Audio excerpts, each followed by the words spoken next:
Imagine thinking you had a solid, happy marriage, confident in your future, only to overhear a single conversation that shattered everything. That's exactly what happened to me. One sentence from my wife to her sister flipped my entire world upside down. What would you do if you were in my shoes? Let me walk you through how I handled it and why it marked the beginning of a whole new chapter in my life. The alarm blared at 6:30 a.m., yanking me out of a deep sleep. The familiar scent of freshly brewed coffee drifted through the house. One of those small, comforting routines I'd come to cherish over the past 6 years of marriage. Emily was already up, moving around the house with her usual morning energy. I never understood how she could be so full of life that early in the day, but I admired it. After stretching for a moment, I made my way into the kitchen. "Good morning, sleepyhead." Emily greeted me with a bright smile, handing me a steaming mug of coffee. Her hazel eyes still had that same spark they did when we first met, and for a second I felt lucky. Moments like these made me believe we were rock solid, unbreakable. We sat down for breakfast, chatting about our plans for the day. Emily had a full schedule at the marketing firm, and I had a client meeting later in the afternoon. It was an ordinary morning, the kind that felt safe and predictable. Or at least that's what I thought. That evening, Emily's sister, Rachel, arrived for the weekend. The two of them were close, even though they couldn't have been more different. Emily was outgoing, always the life of the party, while Rachel was quieter and more reserved. They always spent hours catching up when she visited, which didn't bother me. I used the time to work on my woodworking projects in the garage. Later that night, I walked through the living room to grab a drink from the kitchen and saw them curled up on the couch, laughing over a bottle of wine. But the second they spotted me, the laughter stopped. Emily's face turned slightly red, but she recovered quickly, brushing it off. "Just girl talk," she said casually. I smiled, taking my drink. "Don't let me interrupt." At the time, I didn't think much of it. But looking back, there was something about the way she looked at me, something guarded. The next day, I started noticing little things. Emily had been glued to her phone more than usual, always angling the screen away when I walked by. She was coming home later from work, always with a reasonable excuse. A big campaign, a late meeting, bad traffic. It made sense, so I didn't push. Trust was the foundation of our marriage. At least that's what I believed. But something about Rachel's visit made the unease worse. I couldn't put my finger on it, but their whispered conversations and quick glances left me feeling excluded, like they were sharing a secret I wasn't meant to know. When I asked Emily about it, she just waved it off. "You know how sisters are," she said with a laugh. "Just catching up on family drama." I let it go, but the feeling lingered. Then came Saturday night. Emily and Rachel went out for drinks, and I stayed up waiting for them. Around midnight, I heard them stumble through the front door, their laughter echoing through the house. I pretended to be asleep, listening as they whispered in the living room. I wasn't fully awake, drifting in and out of consciousness, when I caught a snippet of their conversation. Rachel said something about settling. Emily's response was quiet, hesitant. "If I could go back," she murmured. "I don't know if I would have said yes." I froze. The words were vague, but they landed like a punch to the gut. Maybe it was the alcohol talking. Maybe I was overreacting. But deep down, something shifted. A seed of doubt took root. By Sunday morning, Rachel was gone, and Emily was back to her usual self. She kissed me goodbye before heading off to a work meeting, leaving me alone in the silence of our home. I stared at the empty coffee cup she left on the counter, a strange heaviness settling in my chest. For the first time, I wondered if our marriage was really as strong as I thought. That night, the house was eerily quiet. Emily had gone to bed hours ago, or so I thought. I was in my study, trying to focus on work, but my mind kept drifting. That gnawing feeling from the weekend hadn't faded. Something was off. I got up to grab a glass of water. As I walked past the living room, I heard a voice. "Emily." My pulse quickened. I stepped closer, stopping just short of the doorway.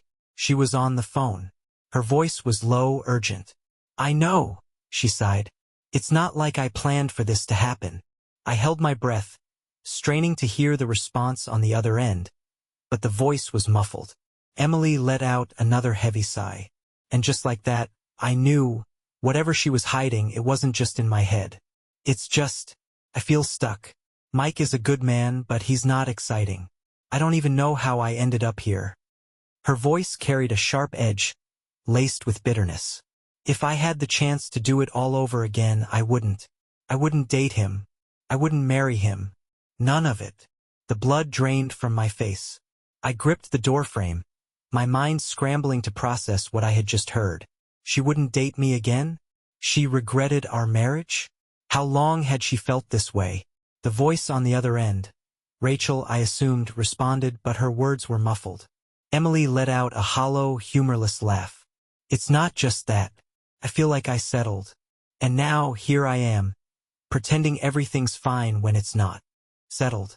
That word landed like a punch to the gut. Was that what I was to her? A safe choice? A backup plan she regretted? The conversation continued, every word twisting the knife deeper. Have you told him? Rachel's voice was a little clearer now. No, Emily answered quickly. What's the point? It's not like I'm going to leave him. I mean, it's comfortable. Safe. She hesitated for a second before adding, and besides, there's someone else. 3 words. They shattered whatever illusion I had left about our marriage. Someone else. My breath hitched, my chest tightening like a vice. I leaned against the wall for support, struggling to stay upright.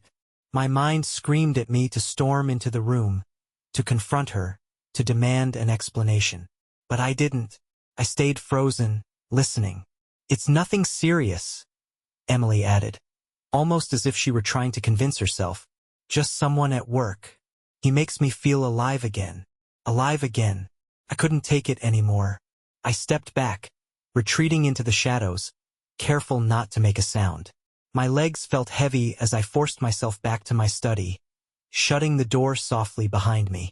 Sinking into my chair, I stared blankly at the desk in front of me, my hands trembling. Her words echoed in my head, each one cutting deeper than the last. She didn't love me.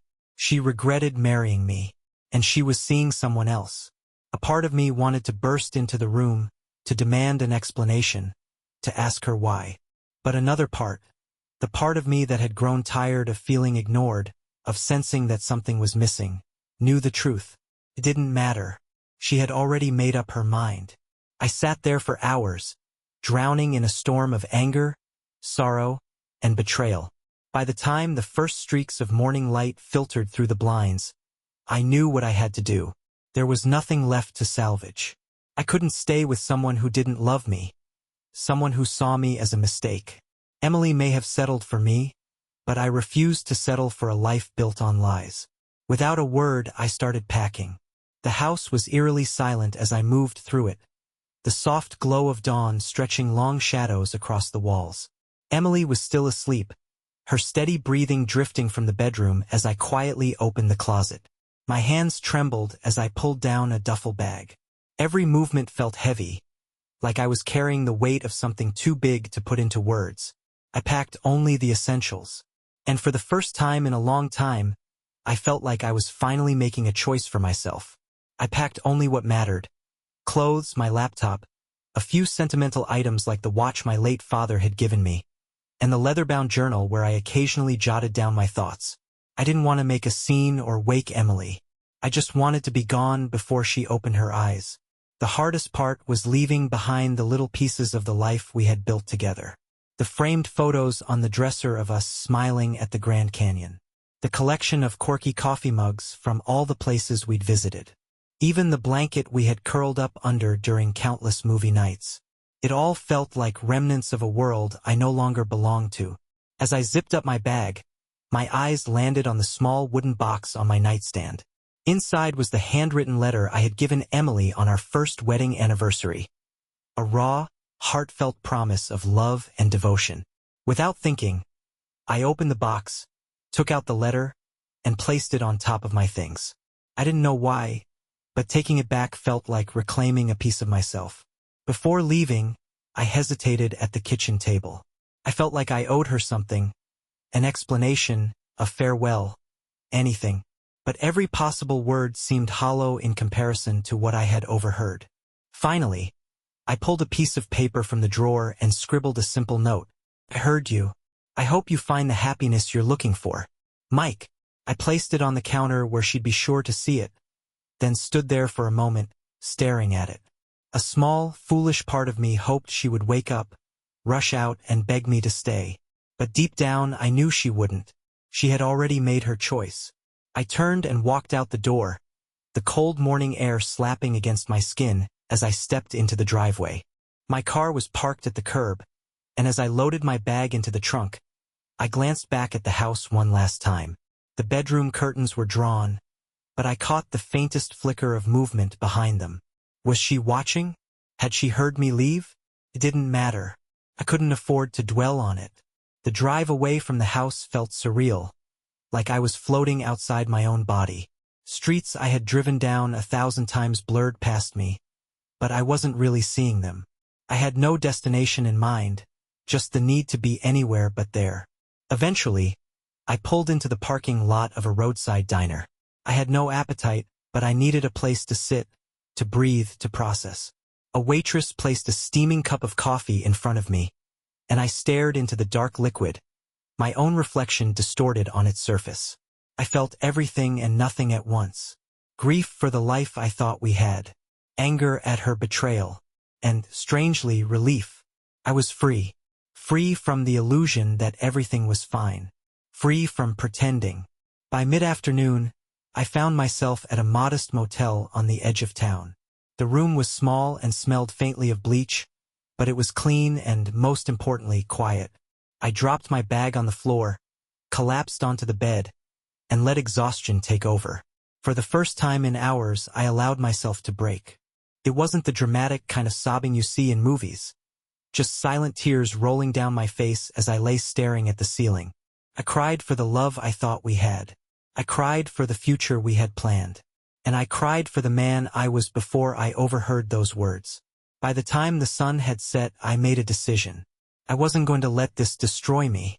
Emily might have seen me as safe and unexciting, but I knew I was more than that. It was time to prove it, to her, to myself, to anyone who had ever doubted me. Tomorrow I would start over.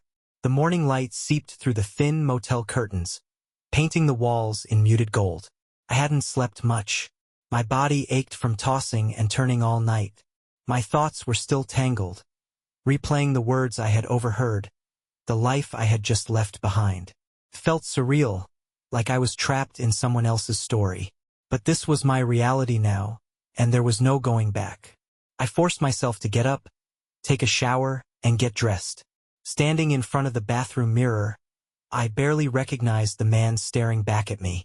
My eyes were bloodshot, and the faint lines around them looked deeper than they had the day before. I rubbed my face and took a deep breath. This wasn't the end.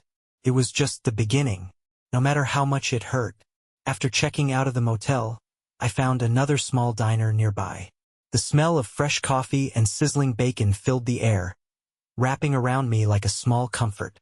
I still wasn't hungry, but for the first time in days I felt just a little bit lighter. I sat in a corner booth at the diner, sipping my coffee and absent-mindedly scrolling through my phone. It hit me how fast life could change. Just yesterday, I was in my home, thinking about dinner plans with my wife. Now, I was starting over with nothing but a duffel bag and a fractured heart. I pulled up my contacts and dialed Brandon, my best friend since college. If there was anyone who could help me make sense of this mess, it was him. "Mike, what's up, man? You sound off," Brandon said the moment he answered. "I left Emily," I said bluntly. The words hung in the air, as if saying them out loud made them even more real. There was a pause. Then, finally he asked, "What? Why? What happened?" I hesitated. How much did I even want to say? "She doesn't love me anymore," I admitted. "She's been seeing someone else." "Jesus," Brandon muttered. "I'm so sorry, man." "Yeah," I exhaled, rubbing my forehead. "You okay?" "I don't know," I said honestly. But I couldn't stay after what I heard. I couldn't keep pretending. Brandon's voice was steady, reassuring. Look, you did the right thing. You deserve better than that. Come stay with me for a while if you need to. I thanked him, but deep down, I knew I had to figure this out on my own. Staying with Brandon would feel like running away, and I wasn't interested in escaping. I needed to rebuild, to face this head-on. For the next few days, I drove around looking for a place to stay. It wasn't easy. Most of the apartments I found were too expensive or too far from work. Eventually, I came across a modest one-bedroom unit on the outskirts of town. It wasn't much, but it was mine. Signing the lease felt like a small victory, one step toward reclaiming control over my life. Moving in was another matter entirely. I didn't have much, just the clothes I packed and a handful of personal items. The apartment felt empty, almost sterile, but at least it wasn't haunted by memories of Emily. I made a conscious decision to fill it with things that reflected me, not the life I had shared with her. At night, when the loneliness felt unbearable, I turned to woodworking. It had always been a passion of mine, but now it became a lifeline. I spent hours in the tiny garage of my apartment building, sanding, carving, and shaping pieces of wood into furniture. The rhythmic motion was soothing, giving me a sense of purpose when everything else felt uncertain. Therapy became another lifeline. At first, I wasn't sure I needed it, but Brandon pushed me to give it a shot. My therapist, Dr. Lang, was calm and patient, helping me untangle the mess of emotions I was carrying. He reminded me that Emily's choices weren't a reflection of my worth, that her betrayal was about her, not me. The hardest part was resisting the urge to contact her. There were moments when I wanted to pick up the phone, to ask why, to demand answers. But I knew it wouldn't change anything. She had made her choice and I had made mine. Slowly, I started to feel like myself again. I focused on work, poured my energy into my hobbies, and reconnected with old friends. It wasn't easy. Some days, the weight of everything still threatened to crush me. But I kept moving forward, one step at a time. For the first time in weeks, I felt a flicker of hope. This was my life now, and I was determined to make the most of it. A few weeks had passed since I left Emily. The pain, though still there, had dulled to a manageable ache. I had settled into my small apartment, decorated it with some of my woodworking projects, and was starting to regain a sense of normalcy. Work kept me busy. Therapy helped me process my emotions. Yet, there was still one lingering question that I couldn't shake. How deep did her betrayal really run?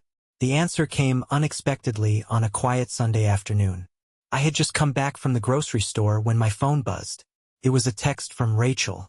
I hadn't spoken to her since the night I left, and seeing her name on my screen stirred a mix of emotions. "Hey, Mike, can we meet? I think there's something you should know." My chest tightened as I stared at the message. For a moment, I debated whether I even wanted to know. But curiosity, or maybe a need for closure, won out. Sure. When and where? We arranged to meet at a coffee shop downtown. I arrived early, sipping my coffee and staring out the window, trying to anticipate what she might say. When Rachel walked in, she looked nervous, her eyes scanning the cafe until she spotted me. She offered a small, tentative smile before sliding into the seat across from me. "Thanks for meeting me," she said, wrapping her hands around her cup like she was trying to steady herself. "What's this about, Rachel?" I asked, keeping my tone even. She took a deep breath. "I've been feeling guilty ever since you left. I need to tell you the truth about what's been going on." My stomach dropped. "Go on." She hesitated, then spoke in a rush, like she was afraid she might lose her nerve. "Emily's been seeing someone from work. His name is Kyle. Started a few months ago. At first, it was just flirting, but then it turned into more." My jaw clenched, my fingers tightening around my coffee cup. "Why didn't you tell me earlier? Why did you let me walk around clueless for so long?" "I didn't know how to," Rachel admitted, her voice trembling. "Emily's my sister, but what she did was wrong." When I realized how serious it was, I tried to convince her to stop, but she wouldn't listen. She looked down at the table. She said Kyle made her feel alive in a way she hadn't felt in years. The words hit like a punch to the gut. "Did she ever?" I swallowed hard. "Did she ever love me?" Rachel's expression softened. She did, Mike. I know she did. But somewhere along the way, she lost sight of what she had. She started taking you for granted. That's no excuse for what she did. But it's the truth. I nodded, my throat tight. Thanks for telling me. There's more, she said, looking away. Emily doesn't know I'm here. She's been trying to reach you. She wants to talk, to explain herself. I shook my head. There's nothing she can say that will change what she did. I've moved on, or at least I'm trying to. Rachel reached across the table and squeezed my hand. You're a good man, Mike. You didn't deserve this. I hope you find someone who sees that. I left the coffee shop feeling both lighter and heavier at the same time. Rachel's confession confirmed what I had already suspected, but it also gave me something else, a sense of closure. Emily's choices were hers alone. They weren't a reflection of my worth. She had been searching for something she thought was missing, and in doing so, she had destroyed the life we built together. That night, as I sat in my apartment, I pulled out the journal I had taken from the house. I flipped through its pages, reading old entries where I had poured out my love for Emily, my dreams for our future. For the first time, those memories didn't feel like daggers in my chest. They were simply part of my story, a chapter that had ended. I closed the journal and placed it back on the shelf. It was time to write the next chapter.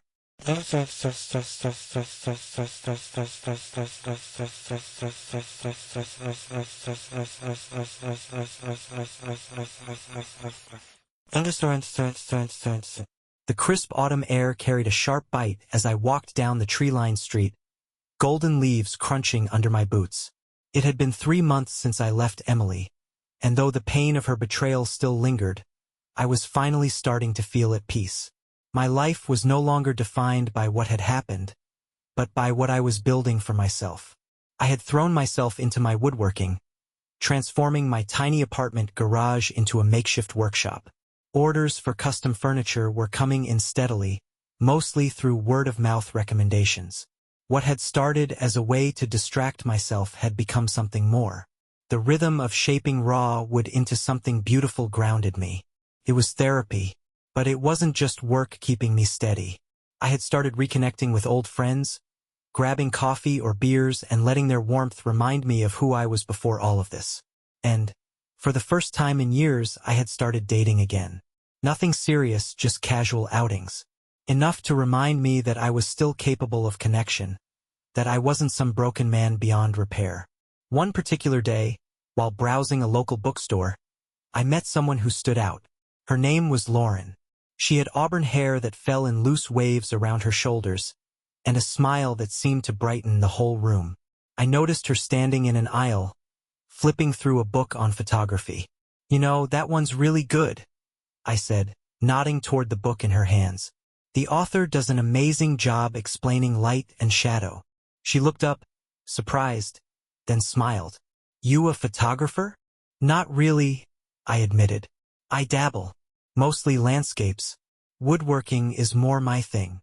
Her eyes lit up. That's so cool. I've always admired people who can create something with their hands. Our conversation flowed effortlessly, and before I knew it, we were sitting in the bookstore cafe, laughing over cups of coffee. There was something about Lauren. The way she carried herself, the way she spoke, the way she listened, that put me at ease. For the first time in a long time, I wasn't dwelling on the past. I was just here, in this moment, and it felt good. She shared stories about her work as a freelance graphic designer, and before I knew it, I was telling her about my own journey. The good, the bad, and everything in between. Felt natural in a way I hadn't expected. As the afternoon faded into evening, Lauren glanced at her watch and sighed.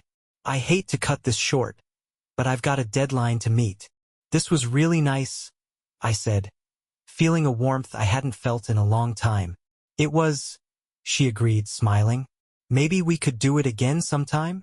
She grabbed a napkin, scribbled her number on it, and slid it across the table. Call me.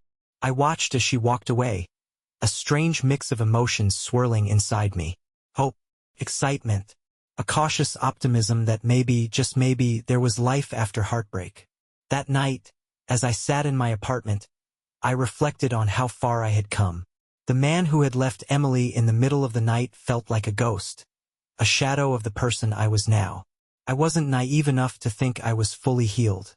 There were still scars, still moments when the weight of it all threatened to pull me under. But those moments were becoming fewer and farther between. I had learned to value myself in ways I never had before. Emily's betrayal had forced me to confront the parts of myself I had neglected, the dreams I had put on hold, the strength I hadn't realized I possessed. It wasn't the path I would have chosen, but it was mine, and I was determined to walk it with purpose. A few days later, I found myself back at the bookstore with Lauren. We spent hours talking and laughing, and for the first time in months, I felt a genuine connection. It was too soon to know where it would lead, but for now that was enough. Months turned into a year, and though life wasn't perfect, it was good. Emily reached out a couple of times, leaving voicemails I never returned. I didn't hate her anymore. I simply didn't need her in my life. Forgiveness, I realized, wasn't about letting her off the hook. It was about freeing myself from the weight of resentment. One sunny afternoon, as I finished sanding a chair in my workshop, I stood back and admired my work. But it wasn't just the chair I was proud of. It was everything I had built since that fateful night.